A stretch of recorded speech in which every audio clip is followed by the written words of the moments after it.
दोस्तों बॉलीवुड पोल खोल के नए एपिसोड में आपका स्वागत है। और भाई साहब, अगर आपने अभी तक मेरा चैनल सब्सक्राइब नहीं किया और करना चाहते हो, आपको लगता है कि मैं आपके लिए बड़ी मेहनत करता हूँ, बहुत अच्छे वीडियोस बनाता हूँ, तो कर लीजिए।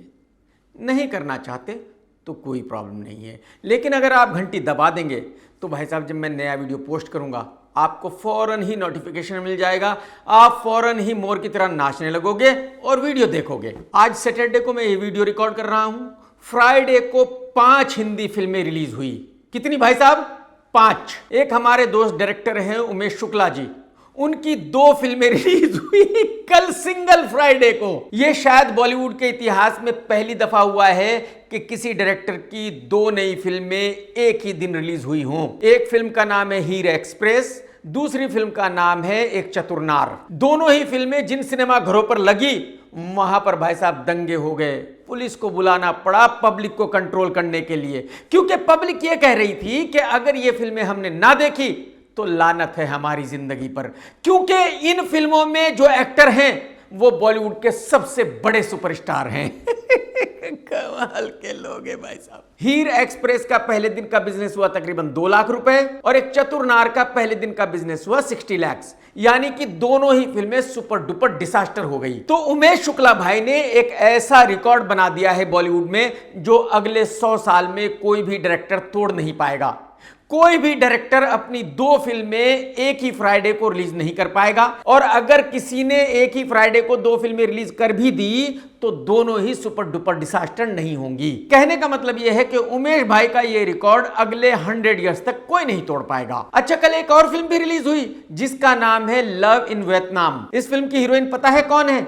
बटली ओनीत कौर। वही ओनीत जो किसी भी पार्टी में जाती है हिप्स पर पैड्स पहनकर। वही ओनीत जिसके इंस्टा पर फॉलोअर्स हैं 36 मिलियन। कितने भाई साहब? 36 मिलियन, यानी कि तकरीबन 3.5 करोड़। और आप यकीन कीजिए उनमें से शायद 35 लोग भी सिनेमा घरों में इसकी फिल्म देखने नहीं गए। इस फिल्म का भी पहले दिन का बिजनेस हुआ है 2 लाख रुपए। 2 लाख रुपए। आप अंदाजा लगाइए, एक हीरोइन जिसके 36 मिलियन फॉलोअर्स हैं इंस्टा पर, उसकी फिल्म की ओपनिंग हुई है 2 लाख रुपए। और ऐसा ही हाल है कुछ उर्वशी रौतेला का। उसके भी इंस्टा पर फॉलोअर्स हैं तकरीबन 70 मिलियन, और जब उसकी फिल्म रिलीज होती है तो 70 लोग भी सिनेमा घरों में उसकी फिल्म देखने नहीं जाते। इससे यह क्लियर होता है कि अगर किसी के इंस्टा पर बहुत ज्यादा फॉलोअर्स हैं तो इसका मतलब यह नहीं कि लोग उसकी फिल्म देखना चाहते हैं। एक्चुअली लोगों को इनका मजाक बनाना पसंद है।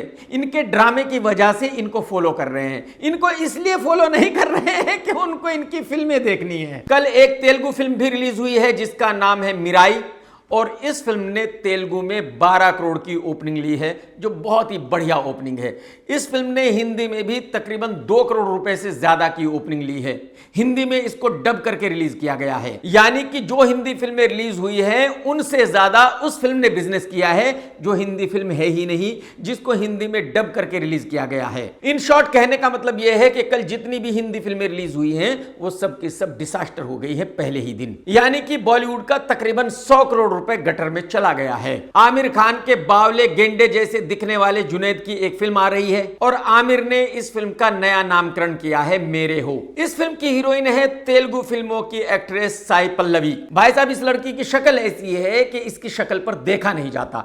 मेरी समझ में यह नहीं आता जब भी मैं इसको देखता हूं कि ये लड़की एक्ट्रेस बनी तो बनी कैसे। शायद दुनिया में ये सबसे बदसूरत लड़की है जो एक्ट्रेस बनी है, और ये लड़की जुनैद से तकरीबन 15-20 साल बड़ी होगी। तो हो सकता है कि इस फिल्म की कहानी ऐसी हो कि एक यंग लड़के को एक बड़ी एज की लड़की से प्यार हो गया है। मेरा कहने का मतलब यह है कि टिंगू भाई ने जो नाम चूज किया है वो बिल्कुल गलत है। इस फिल्म का नाम यह होना चाहिए कि एक गेंडे जैसे दिखने वाले पागल लड़के को एक बहुत ही बदसूरत लड़की से प्यार हो गया है। मैं आपको यह भी बताना चाहूंगा कि यह फिल्म कंप्लीट होकर 1 साल से पड़ी हुई है, रिलीज नहीं हो रही थी। फाइनली आमिर खान इस फिल्म को रिलीज कर रहा है। आमिर ने इस फिल्म को बनाया है 125 CR में, और यह फिल्म बहुत सारे देशों में शूट की गई है, यानी कि आमिर खान को यह पूरी उम्मीद है कि यह फिल्म बहुत बड़ी ब्लॉकबस्टर होने वाली है। ठीक वैसे ही जैसे उस भाई की सितारे जमीन पर ब्लॉकबस्टर हुई है, लाल सिंह चड्ढा ब्लॉकबस्टर हुई थी, ठग्स ऑफ हिंदुस्तान ब्लॉकबस्टर हुई थी। टिंगू भाई, आपका टाइम टाइम बहुत खराब चल रहा है दोस्त।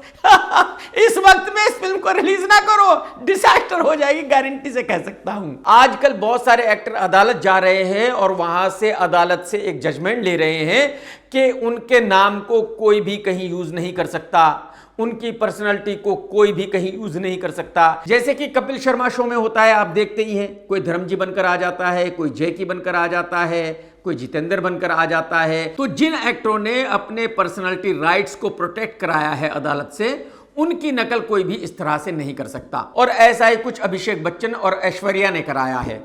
लेकिन कमाल यह है कि इन दोनों ने कराया क्यों है, क्योंकि आज तक मैंने कभी किसी भी शो में ऐसा नहीं देखा कि किसी ने अभिषेक बच्चन की नकल की हो या ऐश्वर्या जी की नकल की हो। तो जब कोई इनकी नकल करता ही नहीं था, जब कोई इनका नाम यूज करता ही नहीं था, तो फिर इनको ये सब कराने की जरूरत क्या थी। बॉलीवुड में कुछ माल के शौकीन आराम नगर के बेवड़े डायरेक्टर्स हैं, उन्हीं में से एक है अनुराग कश्यप।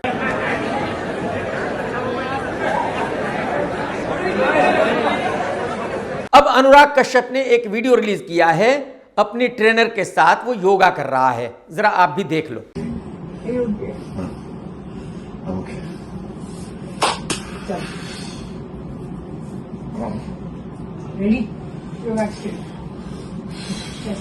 इस वीडियो से आप अंदाजा लगा सकते हैं कि कितना बड़ा लुक्खा है, कितना बड़ा बेशरम है, कितना घटिया इंसान है। इसके कच्छे पर आप जरा गौर से देखो।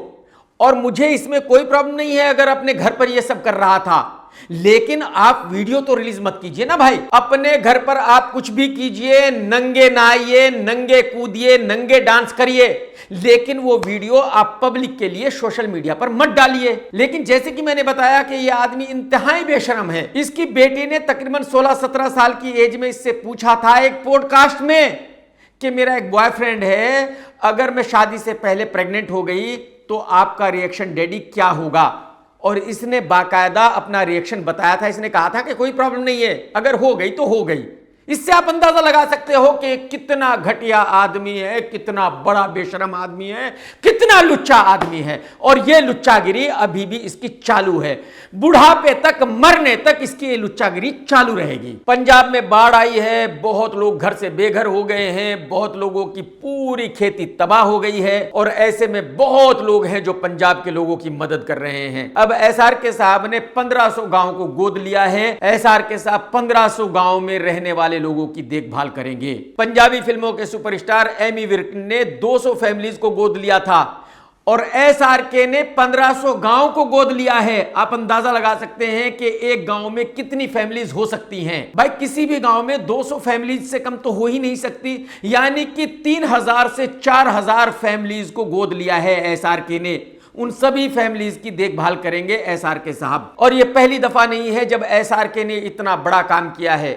जो SRK का NGO है वो ऐसे बहुत बड़े बड़े काम कर चुका है, लेकिन SRK का NGO भी पब्लिसिटी नहीं करता और SRK भी पब्लिसिटी नहीं करता कि मैंने ये किया है, ये किया है, ये किया है, बुढ़ऊ की तरह। SRK का ऐसा मानना है कि भाई अगर वो किसी की हेल्प कर रहा है तो ये दुनिया को पता नहीं लगना चाहिए, ये चुपचाप होना चाहिए। बुढ़ाओं ने भी कुछ फैमिलीज को गोद लिया है, क्रिकेटर मोहम्मद शामी ने भी कुछ फैमिलीज को गोद लिया है, गिप्पी और दलजीत ने भी कुछ फैमिलीज को गोद लिया है। लेकिन कमाल यह है कि सन्नी देओल ने किसी परिवार को गोद नहीं लिया।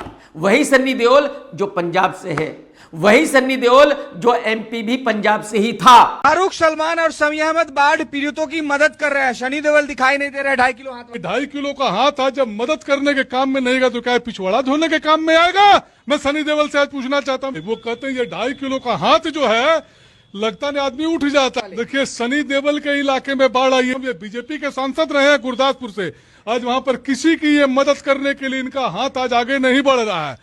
और सलमान खान, शाहरुख खान ने एक मिसाल कायम की है वहां पर लोगों की मदद करके। और ना ही उस काने बाबा रामदेव ने किसी फैमिली को गोद लिया है जो हिंदुत्व के नाम पर साल में हजारों करोड़ रुपए कमाता है। ना ही उस मीठे बागेश्वर धाम ने किसी फैमिली को गोद लिया है। वो भाई जर्मनी में ऐश कर रहा है, जर्मनी में छुट्टियां मना रहा है। और RSS वाले जो ये कहते हैं कि हम तो इंडिया के लोगों की मदद करने के लिए ही हैं, उन्होंने भी किसी फैमिली को गोद नहीं लिया।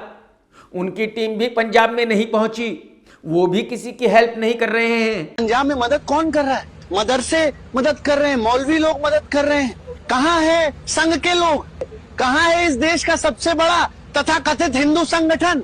आज तो नहीं दिख रहे कहीं पे बाढ़ पीड़ितों का मदद करते हुए। इस बात से पता चलता है कि असली हिंदुस्तानी कौन है, असली देशभक्त कौन है। बिग बॉस 19 में एक पोतड़ों की बिगड़ी हुई बहुत बड़ी ड्रामा लड़की है जिसका नाम है तानिया मित्तल।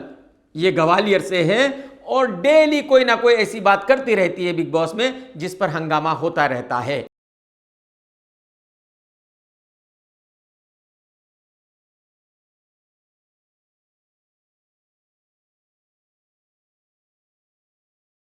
इस लड़की ने पहले खुद ही घर में बताया था कि इसके 2 बॉयफ्रेंड्स थे। अब इस लड़की ने खुद ही घर में यह भी बताया है कि इसका एक बॉयफ्रेंड है विधायक। लेकिन इस लड़की ने ना ही तो विधायक का नाम बताया है, ना ही दूसरे 2 बॉयफ्रेंड्स का नाम बताया है। लेकिन इसका जो बॉयफ्रेंड है वो बाहर इंटरव्यू दे रहा है, जरा आप भी सुन लीजिए।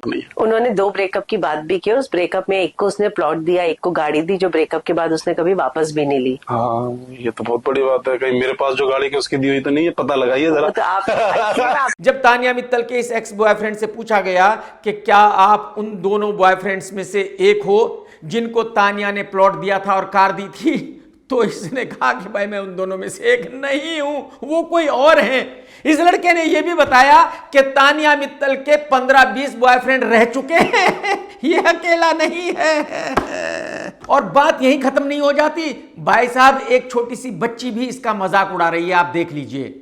मैं तानिया मित्तल हूँ, मुझे मेरे घर में बॉस बोलते हैं, मेरा छोटा भाई को बॉस बोलता है, मेरे घर पे बॉडीगार्ड है। और ऐसा मत मानिए कि और कोई नहीं इसका मजाक उड़ा रहा है। आप देखिए, एक लड़की ने दिखाया है कि तानिया मित्तल का घर कौन सा है, ये भी देखो, आप मजा आएगा। यही है तानिया मित्तल का ऑफिस, ये इस बिल्डिंग का पहला फ्लोर है, तो आइए देखते हैं। यही वो जगह है जहाँ पे सारी पैकेजिंग होती है। हमारा स्टाफ सारा यही बैठता है, लगभग 1500 लोगों का हमारा स्टाफ है। तानिया मित्तल अपना बिजनेस यहीं से रन करती है। और ये जो जगह आप देख रहे हैं, यही वो अपने गेट रेडी विथ मी के वीडियोस बनाती हैं। और यही वो जगह है जहाँ पे उनके सारे गार्ड्स बैठते हैं, 16-17 हजार। कहने का मतलब ये है कि तानिया मित्तल ने अपनी पोजीशन इतनी खराब कर ली है, अपना इतना मजाक बनवा लिया है कि जब ये घर से बाहर निकलेगी, जहां भी लोग इसको देखेंगे वहीं चिल्लाएंगे और इसका मजाक बनाएंगे। वो एक कहावत है ना कि किसी किसी को आदत होती है उड़ता तीर लेने की, तो वैसी ही ये लड़की है। आपको याद होगा चंडीगढ़ एयरपोर्ट पर एक लड़की ने कंगना को थप्पड़ मार दिया था और उस लड़की ने बताया था कि उसकी बूढ़ी मां एक किसान है, उसका मजाक कंगना ने उड़ाया था। यही वजह है कि उसको गुस्सा था और उसने कंगना को थप्पड़ मारा था। उस बूढ़ी किसान औरत ने कंगना पर एक मानहानि का मुकदमा किया हुआ है। तो कंगना के लॉयर सुप्रीम कोर्ट में गए थे और वहां पे सुप्रीम कोर्ट से अर्जी लगाई कि इस एफआईआर को कैंसिल कर दिया जाए, ये मानहानि का मुकदमा नहीं बनता है। मैं आपको बता दूं कि ये कोई नॉर्मल मानहानि का मुकदमा नहीं है, बल्कि क्रिमिनल मानहानि का मुकदमा है। सुप्रीम कोर्ट ने बिल्कुल क्लियर कर दिया कि नहीं, हम इस केस को खारिज नहीं करेंगे, ये केस चलेगा, ये केस बिल्कुल लीगल है। यानी कि अब ये केस चलेगा, इसमें कार्रवाई होगी और हो सकता है कि आने वाले वक्त में कभी कंगना को सजा भी हो जाए। आपको तो पता ही है कि विवेक अग्निहोत्री की फिल्म बंगाल फाइल्स बहुत बड़ी डिसास्टर हो गई और यही वजह है कि विवेक बहुत ही मायूस है, बहुत ही दुखी है। विवेक मीडिया के सामने ही रोने लगा और उसने कहा कि लोग मेरी फिल्म नहीं देख रहे हैं, तो जो मेरे ऊपर लोन है वो मैं कैसे चुकाऊंगा, वो पैसे कहां से आएंगे, मैं अपने लोन को किस तरह से चुकाऊंगा अगर लोग मेरी फिल्म नहीं देखेंगे। मैं विवेक भाई से कहना चाहता हूं कि भाई साहब, आपने पब्लिक से पूछकर लोन नहीं लिया था, आपने पब्लिक से पूछकर इस फिल्म को नहीं बनाया था। तो अगर आपने फिल्म बनाई थी, आपने लोन लिया था, तो जाहिर सी बात है आप ही भरेंगे। पब्लिक क्यों भरेगी आपका लोन, आप मुझे ये तो बताइए। और कश्मीर फाइल से आपने बहुत पैसे कमाए थे, 20-20, 25-25 करोड़ रुपए के अपार्टमेंट्स खरीदे थे, तो उनको बेच दो और लोन चुका दो, बात खत्म हो गई। उनको नहीं बेचना चाहते, क्यों नहीं बेचना चाहते भाई साहब। बॉलीवुड वालों की लाइफ आम पब्लिक से कितनी अलग है, आप जरा ये फोटो देख लीजिए। देख लिया आपने फोटो, आपको पता चल गया कौन किसकी गोद में बैठा हुआ है, कौन किसकी वाइफ है, कौन किसकी गर्लफ्रेंड है। तो ये लाइफ है बॉलीवुड वालों की। ये आप सपने में भी नहीं सोच सकते भाई साहब, ये आम पब्लिक सपने में भी नहीं कर सकती जो बॉलीवुड वाले खुलेआम कैमरे के सामने कर सकते हैं। ये बात तो मैं आप लोगों को कई बार बता चुका हूं कि भोजपुरी के जितने भी एक्टर हैं वो सब अनपढ़ हैं, गवार हैं, एक नंबर के अश्लील हैं। अब जरा सुन लीजिए कि भोजपुरी फिल्मों की एक हीरोइन भोजपुरी फिल्मों के बारे में क्या बता रही है, भोजपुरी एक्टरों के बारे में क्या बता रही है, स्पेशली पवन सिंह के बारे में क्या बता रही है, जो एक शो कर रहा है जिसका होस्ट है अश्नीर गोबर। इस लड़की पे पवन सिंह हाथ रख देते हैं, वो हीरोइन बन जाते हैं। तो काहे नहीं मोनिका मिश्रा बन गई, रिजेक्ट काहे कर दे। और तो जिस लड़की पे हाथ रखते वो जाती है पवन सिंह के साथ बेड शेयर करने, हीरोइन बन जाती है। आपके कहने का मतलब, इसका मतलब आस्था सिंह ये सब जो क्वींस, अरे जितने भी भोजपुरी में है ना, बिना भोजपुरी इंडस्ट्री में 99% लड़कियां बेड शेयर करती है, तभी हीरोइन या मॉडल बनती है। सुन लिया आपने, जो इस औरत ने कहा है वो 100% सच है, 1% भी गलत नहीं है। अगर भोजपुरी फिल्मों में किसी लड़की को जाना है तो भाई साहब उसको कम से कम 20-25 लोगों के साथ सोना पड़ेगा हीरोइन बनने से पहले। मतलब भोजपुरी इंडस्ट्री में जितनी सड़ी हुई फिल्में बनती हैं, वहां जो काम करते हैं उनकी मेंटलिटी भी उतनी ही सड़ी हुई है। करीना कपूर की बड़ी बहन करिश्मा कपूर को आप सभी जानते हैं।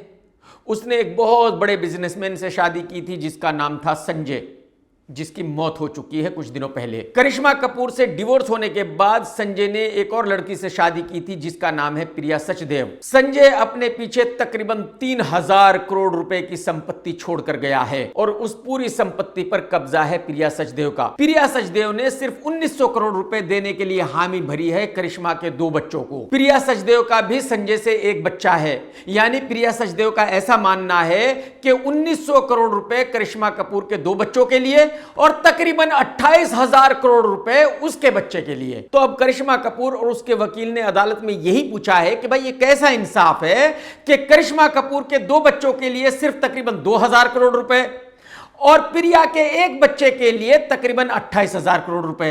ये कैसे हो सकता है? लेकिन कहावत है कि जिसकी लाठी उसकी भैंस, जिसका कब्जा उसी का सब कुछ। बिग बॉस 19 में एक छोटी मोटी एक्ट्रेस कनिका भी है और बिग बॉस के घर में उसने बात की सिंगर कुमार शानू के बारे में। और कनिका ने बिग बॉस में ही ये बात नहीं की, बल्कि कनिका पहले भी अपने बहुत सारे इंटरव्यूज में कुमार शानू की बात कर चुकी है। कनिका ने ऑन कैमरा बताया कि एक वक्त में वो कुमार शानू के साथ लिव इन में रहा करती थी और फिर कुमार शानू से उसका ब्रेकअप हो गया था। कनिका सिर्फ इतनी ही बातें नहीं कह रही है बल्कि और भी बहुत कुछ कह रही है और यही देखकर कुमार शानू साहब को बहुत गुस्सा आ गया है।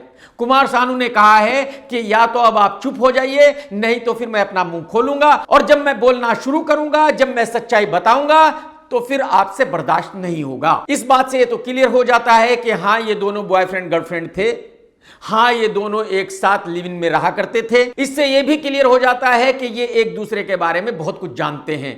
तो अगर ये एक दूसरे की पोल खोलेंगे तो उससे इन दोनों को ही नुकसान होगा। अक्की की फिल्म जॉली LLB 3 जल्दी ही रिलीज होने वाली है और अक्की ने कानपुर में जाकर इस फिल्म का ट्रेलर लॉन्च किया था। वहां जब अक्की मीडिया से बात कर रहा था तो अक्की ने कहा कि गुटखा खाना बहुत ही हानिकारक है, किसी को भी गुटखा नहीं खाना चाहिए। और यह सुनकर पब्लिक अक्की से पूछ रही है कि भाई साहब, जब गुटखा खाना बहुत ही हानिकारक है, किसी को भी गुटखा नहीं खाना चाहिए, तो तुम उसका एडवर्टाइजमेंट क्यों करते हो? जुबान केसरी क्यों बताते हो? सैकड़ों करोड़ रुपए लेकर लोगों से क्यों कहते हो कि उनको गुटखा खाना चाहिए? कहने का मतलब यह है कि पब्लिक अक्षय कुमार से कह रही है कि भाई साहब, आप इतने बड़े हिपोक्रेट क्यों हो? आप हमेशा झूठ क्यों बोलते हो? आप हमेशा ड्रामा क्यों करते हो? कभी आप प्रधानमंत्री जी से पूछते हो कि आप आम कैसे खाते हो? चूस के खाते हो कि काट के खाते हो? अरे भाई साहब, वो कैसे खाते हैं उनकी मर्जी है, तुम्हारे को क्या लेना देना है? तुम क्यों ये जानना चाहते हो कि चूस के खाते हैं कि काट के खाते हैं? कपिल शर्मा ने अपने शो में बंबई कह दिया था और यही सुनकर मनसे वाले भड़क उठे हैं। मनसे वालों ने कहा है कि हम कपिल शर्मा को वार्न करते हैं कि दोबारा वो अपने शो में बंबई ना कहे, सिर्फ मुंबई कहे। अगर उसने बंबई कहा तो फिर हम कपिल शर्मा के घर पर धरना देंगे, ऑफिस पर धरना देंगे, हम कपिल शर्मा को सबक सिखा कर रहेंगे। आपको पता ही है कि मुंबई में यह विवाद चलता ही रहता है कि भाई हिंदी बोली जानी चाहिए या मराठी बोली जानी चाहिए। और अब यह भी विवाद हो गया है कि कोई बंबई नहीं कहेगा, सिर्फ मुंबई ही कहेगा। शराबी कबाबी अनुराग कश्यप के भाई ने एक फिल्म डायरेक्ट की थी जिसका नाम था दबंग। जो बहुत बड़ी हिट रही थी। उसके बाद इसने रणबीर कपूर के साथ एक फिल्म बनाई थी बेशरम, जो बहुत बड़ी डिजास्टर रही थी। उसके साथ ही इसका कैरियर खत्म हो गया था। अब इसने मीडिया में बात करते हुए कहा है कि जो खान फैमिली है, यानी कि जो बुढ़ऊ की फैमिली है, उसने इसके कैरियर को बर्बाद किया है। उसने इसके कैरियर में बहुत ज्यादा नुकसान किया है। अनुराग के भाई ने कहा है कि जब दबंग फिल्म की शूटिंग खत्म हो गई थी, एडिट हो गई थी फिल्म, तो खान फैमिली ने देखा और उनको लगा कि भाई ये फिल्म तो बहुत बड़ी हिट होने वाली है, बहुत बढ़िया फिल्म बनी है। यही वजह है कि खान फैमिली पूरी कोशिश कर रही थी कि उस फिल्म पर डायरेक्टर में मेरा नाम ना आए, बल्कि अरबाज खान का नाम आए। यही वजह है कि मीडिया में खान फैमिली ने झूठी खबर फैलाई कि वो पूरी फिल्म तो अरबाज ने बनाई है, अरबाज ने लिखी है, अरबाज ने डायरेक्ट की है, जबकि अरबाज को कुछ नहीं पता, सब कुछ मैंने ही किया था। अनुराग के भाई का कहना यह है कि यही वजह है कि मैंने दबंग 2 को डायरेक्ट नहीं किया था, क्योंकि खान फैमिली फिर से मेरे साथ वैसा ही बर्ताव करती। इससे पहले भी अनुराग का भाई बुढ़ऊ के बारे में, बुढ़ऊ की फैमिली के बारे में बहुत कुछ कह चुका है, बुढ़ऊ के एनजीओ के बारे में भी बहुत कुछ कह चुका है। इसी लड़के ने कहा था कि बुढ़ऊ का जो एनजीओ है वो 10 साइकिलें बांटता है और बताता है कि 1000 साइकिल्स बांटी है। इसी लड़के ने अपने एक इंटरव्यू में कहा था कि जो बुढ़ऊ का एनजीओ है उसके थ्रू किस तरह से बुढ़ऊ बहुत लंबा माल बना रहा है। अब सच क्या है ये तो या तो बुढ़ऊ जानता है, या बुढ़ऊ की फैमिली जानती है, या ये लड़का जानता है, मुझे तो पता नहीं है। जब रजनीकांत की फिल्म कुली रिलीज हुई थी, आप सभी ने देखा था कि आमिर टिंगू ने उसमें एक गेस्ट अपीयरेंस दिया था और आमिर टिंगू ने यह भी कहा था कि इस डायरेक्टर के साथ मैं एक फिल्म करने वाला हूं सोलो। अब खबर आई है कि कुली का डायरेक्टर लोकेश आमिर के साथ काम नहीं करना चाहता, यानी कि टिंगू की वो फिल्म नहीं बन रही है। वैसे ही बेचारा टिंगू डिप्रेशन में है, क्योंकि उसकी पिछली फिल्म बहुत बड़ी डिजास्टर हो गई है, सितारे जमीन पर। तो आमिर ने मीडिया में खबर दी है कि मैंने लोकेश की फिल्म को छोड़ दिया है। हकीकत यह है कि आमिर ने उस फिल्म को नहीं छोड़ा, बल्कि लोकेश ने आमिर के साथ फिल्म करने से मना कर दिया है। लोकेश का कहना यह है कि अगर आमिर की पिछली 3 फिल्में डिजास्टर हैं, ठग्स ऑफ हिंदुस्तान, लाल सिंह चड्ढा, सितारे जमीन पर, तो मैं उसके साथ फिल्म क्यों बनाऊं? अगर मैं इस टिंगू फ्लॉप एक्टर के साथ फिल्म बनाऊंगा तो मेरी फिल्म भी फ्लॉप हो जाएगी, मेरा कैरियर खत्म हो जाएगा, बर्बाद हो जाएगा। यही वजह है कि मुझे इसके साथ फिल्म नहीं करनी है। और अगर आपको याद हो तो जब कुली रिलीज हो रही थी, मैंने अपने वीडियो में कहा था कि लोकेश इसके साथ फिल्म कभी नहीं करेगा। इसके साथ सोलो फिल्म लोकेश क्यों करेगा? उसको क्या जरूरत पड़ी है भाई? कसम राजस्थान के उस काली हिरन की, जो अपनी जिंदगी से बहुत ज्यादा परेशान था, जिसको किसी ने नहीं मारा था, जिसने खुदकुशी कर ली थी। आपको तो पता ही है कि इस साल के बिग बॉस में इस्माइल दरबार म्यूजिक डायरेक्टर का एक बेटा है, छोटी सी उम्र में टकला हो गया है, विग पहन के घर में घूमता है, और इसकी गर्लफ्रेंड भी इसके साथ बिग बॉस में ही है। बिग बॉस में सिंगर मलिक भी है और एक और लड़का है बसीर। इन दोनों ने इस्माइल दरबार के बेटे को कुछ कह दिया था, और यह देखकर इस्माइल दरबार का दूसरा बेटा जैद दरबार बहुत ज्यादा नाराज हो गया है, बहुत गुस्सा आ गया है इस लड़के को। और भाई साहब इसने कहा है कि अच्छा हुआ मैं घर में नहीं हूं। बताओ एक ही जीवन में क्या क्या देखना पड़ेगा साला। ऊपर वाले ने कौन से गोले पे भेज दिया मुझे भाई साहब, जो ऐसे ऐसे चूतियों को देखना पड़ रहा है। भाई साहब तू मुझे ये बता, अगर तू घर में होता तो क्या उखाड़ लेता? अगर तू घर में होता तो भाई साहब तेरी बोलती बंद हो जाती, ठीक वैसे ही जैसे तेरे भाई की बोलती बंद हुई है। तेरी बेटा औकात नहीं है कि तू उनके सामने खड़े होकर कुछ बोल पाता। बसीर की हाइट देखिए, पर्सनैलिटी देखिए, अमाल का गुस्सा देखा है, भाई साहब पिट जाते आप। और बेटा ऐसी लंबी लंबी मत फेंका करो, तुम कोई दाऊद इब्राहिम नहीं हो कि किसी को निगल जाओगे। तुम्हारी औकात नहीं है किसी पर हाथ उठाने की, किसी के साथ जोर से बोलने की भी, क्योंकि अगर तुम किसी को जोर से बोलकर कुछ कहोगे भी तो भाई साहब सामने वाला तेरी रेल बना देगा, बहुत लंबी है, समझा? शाहिद कपूर का सुपर डुपर डिजास्टर भाई ईशान खट्टर, जिसके छोटे छोटे हाथ, छोटे छोटे पैर, ये खट्टर पट्टर भी अपने आप को हीरो मानता है। भाई साहब करण जौहर ने इसके साथ फिर से एक फिल्म बना दी है, और हीरोइन कौन है? जानवी कपूर। वही जानवी कपूर जिसने इस लड़के के साथ फिल्म की थी धड़क। उस वक्त इन दोनों का अफेयर था, दोनों दुनिया से कह रहे थे कि हम तो बॉयफ्रेंड गर्लफ्रेंड है, दोनों का ब्रेकअप हो गया था। मैंने ऐसा सोचा था कि अब तो जिंदगी में दोबारा ये एक दूसरे के साथ काम नहीं करेंगे, लेकिन ये फिल्मों वाले हैं, आपको पता ही है, बॉलीवुड वाले हैं, शर्म नाम की कोई चीज है नहीं। तो फिर से दोनों ने एक ही फिल्म में साथ में काम किया है, और जल्दी ही फिल्म थिएटर्स में रिलीज होने वाली है। और फिल्म का क्या होगा ये तो आपको पता ही है।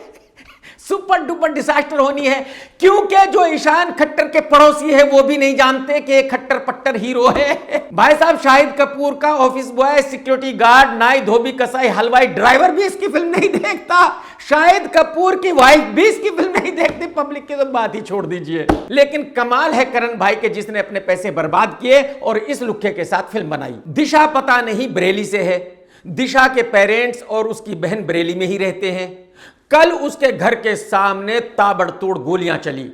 कुछ लड़कों ने आकर खूब गोलियां चलाई और गोल्डी बराड़ ने जिम्मेदारी ली है कि गोलियां हमने चलाई हैं। एक्चुअली कुछ साधु संतों ने लड़कियों के बारे में कुछ कहा था और उसी पर दिशा की बहन ने टिप्पणी की थी। दिशा की बहन ने कहा था कि जो साधु संत कह रहे हैं वो बिल्कुल गलत है, उनको लड़कियों के बारे में ऐसे बातें नहीं करनी चाहिए। और गोल्डी बराड़ ने कहा है कि हमारी वार्निंग है दिशा की बहन को कि आगे से साधु संतों के बारे में कुछ ना कहे। अगर वो कुछ कहेगी तो फिर आगे बहुत बुरा हो सकता है। मैं आपको ये बता दूं कि दिशा की बहन एक मिलिट्री ऑफिसर है, तो मैं गारंटी के साथ कह सकता हूं कि वो 1% भी डरी नहीं होगी और आगे भी नहीं डरेगी। दोस्तों, कल फ्राइडे था और तकरीबन 5 हिंदी फिल्में रिलीज हुई थी। उनमें से मैंने एक फिल्म देखी जिसका नाम है मिराई, जो ओरिजिनल तेलुगु फिल्म है लेकिन इसको डब करके हिंदी में भी रिलीज की गई है। उसकी वजह यह है कि जो इसका हीरो तेजा है, उसकी लास्ट फिल्म हनुमान ने हिंदी सर्किट में अच्छा बिजनेस किया था। तो इस फिल्म की कहानी यह है कि इस दुनिया में जितनी भी शक्ति है, इस दुनिया में जितनी भी पावर है, वो 9 ग्रंथों पर आधारित है। और अगर किसी के पास वो 9 ग्रंथ आ जाएंगे तो वो दुनिया में ही खुदा बन जाएगा, भगवान बन जाएगा।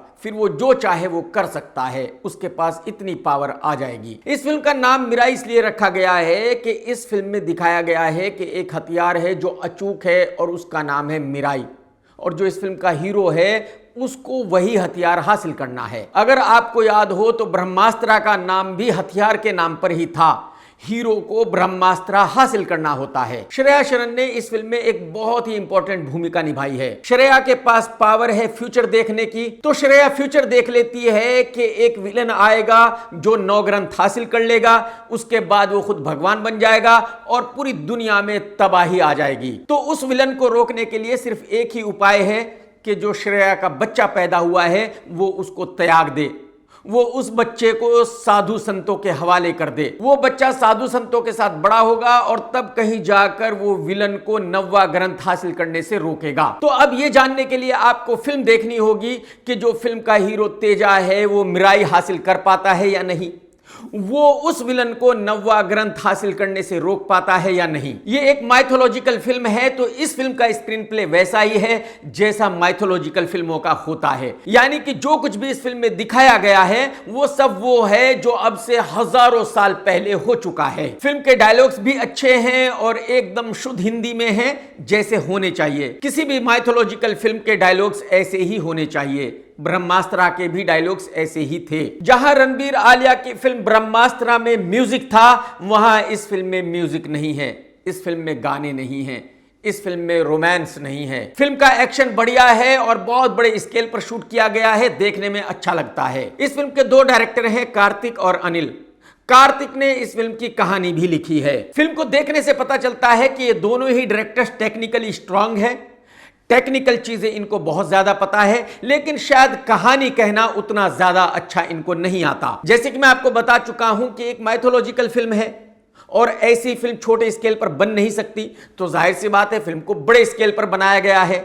वीएफएक्स बहुत अच्छे हैं, बहुत बड़े बड़े सीन क्रिएट किए गए हैं, लेकिन डायरेक्टर्स अपनी कहानी को इमोशन के साथ नहीं कह पाए हैं। शायद जो वो सोच रहे थे वो पर्दे पर नहीं उतार पाए हैं। दोनों ही डायरेक्टर्स ने इस फिल्म को बनाते हुए कुछ ऐसी बेसिक गलतियां की है जो किसी भी डायरेक्टर को नहीं करनी चाहिए। जैसे कि इस फिल्म का हीरो शुरुआत से लेकर आखिर तक जहां भी किसी विलन से लड़ता है वहीं पिटता है। अगर हीरो स्टार्ट से लेकर आखिर तक पिट रहा है तो फिर उसको हीरो नहीं कहा जा सकता। आपका हीरो 1 बार पिट सकता है, 2 बार पिट सकता है, 3 बार पिट सकता है, लेकिन बार बार नहीं पिट सकता। जब हीरो के पास पावर आ गई है फिर हीरो को अपनी हीरोगिरी दिखानी है, यही देखने दर्शक थिएटर में जाते हैं। जैसे कि फिल्म में एक पुलिस का ट्रैक रखा गया है, उस पुलिस के ट्रैक का इस फिल्म से कतई कोई लेना देना नहीं है, वो बिल्कुल 100% फालतू है।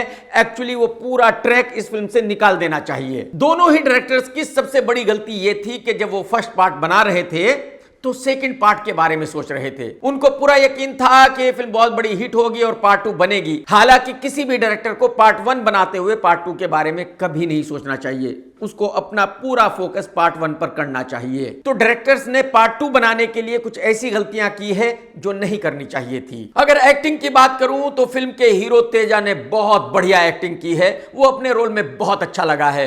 एक्शन भी बहुत बढ़िया किया है। फिल्म हनुमान का हीरो भी यही लड़का था। उस फिल्म में भी इसने अच्छी एक्टिंग की थी। तो कहने का मतलब यह है कि तेलुगु फिल्म इंडस्ट्री को एक और अच्छा हीरो मिल गया है। फिल्म में हीरोइन का रोल प्ले किया है रितिका नायक ने और उसने अपने रोल को अच्छे से निभाया है। रितिका सुंदर भी लगी है और एक्टिंग भी अच्छी की है। जो इस फिल्म का विलन है मनोज कुमार, उसने भी बढ़िया एक्टिंग की है। अपने रोल को बहुत अच्छे से निभाया है।